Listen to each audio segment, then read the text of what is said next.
ಕುಟುಂಬದವ್ರನ್ನ ಕರ್ಕೊಂಬಂದು ತೋರಿಸ್ಬೇಕು ನೀವು ಪ್ರಾಣ ಪ್ರತಿಷ್ಠಾಪನೆ ಆದ ನಂತರ. ಯಾವಾಗ ಮಾಡ್ತೀರಿ ಅಮ್ಮ? ಅದು ಈಗ ನನಗೆ ಒಬ್ಬನಿಗೆ ಇಲ್ಲಿ ಹೋಗ್ಲಿಕ್ಕೆ ನನಗೆ ಇನ್ವಿಟೇಷನ್ ಇರೋದು. ಅದರಿಂದ ಇದುವರೆಗೂ ನಮ್ಮ ಕುಟುಂಬದವ್ರು ಒಬ್ರು ಬಂದು ನೋಡಿಲ್ಲ. ಎಲ್ಲ ಬೈತಾ ಇದ್ದಾರೆ, ನನ್ನ ಕರ್ಕೊಂಡೋಗಿಲ್ಲ, ನೀನು ನನ್ನ ಕರ್ಕೊಂಡೋಗಿಲ್ಲ ಅಂತ.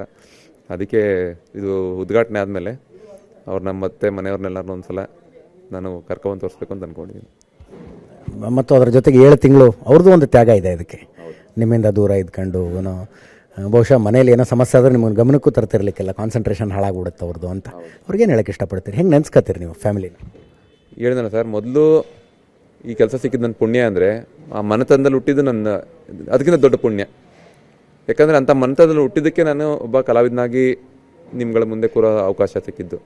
ಆ ನಿಟ್ಟಿನಲ್ಲಿ ನಮ್ಮ ಮನೆತನದಲ್ಲಿ ನಮ್ಮ ತಾತನವ್ರಿಗೆ 8 ಜನ ಮಕ್ಕಳು. 8 ಜನ ಈಗಲೂ ಒಟ್ಟಿಗೆ ಇದ್ದೀವಿ. ನಮ್ಮ ಅತ್ತೆದಿರು ಒಂದು 5 ಜನ ಇದ್ದಾರೆ. ಏನಾದರೂ ಫೋನ್ ಮಾಡ್ತಾರೆ ಎಲ್ಲರೂ. ನಮ್ಮ ತಂದೆನೂ ಸರಿ, ಇಬ್ಬರು ಚಿಕ್ಕಬ್ದಿರು, ಅವರು ಸಪೋರ್ಟಾಗಿ ನಾನು ಇಲ್ಲದೇ ಇದ್ರು ಅಲ್ಲಿ ನೋಡ್ಕೊಳ್ಳೋಂಥದ್ದು, ವ್ಯವಸಾಯ ಮಾಡೋಂಥದ್ದು ಇನ್ನೊಬ್ಬರು.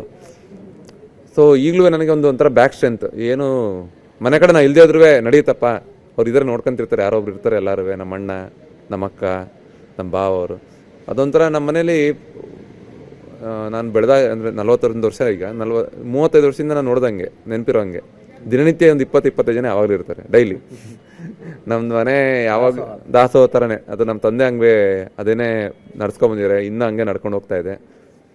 ಸೊ ಈ ಒಟ್ಟು ಕುಟುಂಬದಲ್ಲೂ ಒಂದು ಅಡ್ವಾಂಟೇಜಸ್ಗಳಿರುತ್ತೆ ನಮಗೆ. ಈಗ ನೋಡಿ, ನಾನು ಇಲ್ಲದೇ ಇದ್ರೂ ಮಕ್ಳುಗಳಿಗೆ ಅಪ್ಪ ಇಲ್ಲ ಅನ್ನೋ ಅಷ್ಟು ಮಿಸ್ ಮಾಡ್ಕೊಳ್ಳಲ್ಲ. ಯಾಕಂದರೆ ಎಲ್ಲರೂ ಇರೋರೆಲ್ಲರೂ ಮನೇಲಿ ಒಂದೊಂದು ಸ್ಥಾನ ತುಂಬಿರ್ತಾರೆ.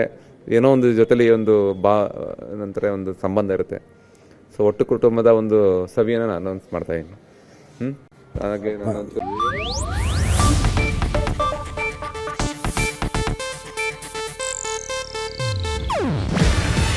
ಇದು ಏಷ್ಯಾನೆಟ್ ನ್ಯೂಸ್ ನೆಟ್ವರ್ಕ್ ಪ್ರಸ್ತುತಿ. ನೀವು ನೋಡ್ತಿದ್ದೀರಾ ಏಷ್ಯಾನೆಟ್ ಸುವರ್ಣ ನ್ಯೂಸ್.